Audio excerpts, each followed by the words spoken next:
Gusto mo ba pumaldo? Halika panoorin mo paano ako kumita sa larong ito. Ito ang PH828.ph at nag-cash in ako ng ₱100 lamang. Naglaro ako sa Wild Bounty Showdown. Nag-normal spin lang ako na tig ₱2 na bet at matiaga ako naghihintay ng scatter ko. Tamang abang lang. Pa-spin-spin lang, sinasabayan ko ng konting dasal kahit alam ko ayaw nang nasa itaas.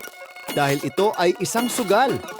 Hindi naman ako mahilig magsugal, ang akin lamang ay nagpapalipas ng oras at pinapakita ko lang din sa inyo kung legit ba o makakamax win ba ako sa larong ito o sa link na ito.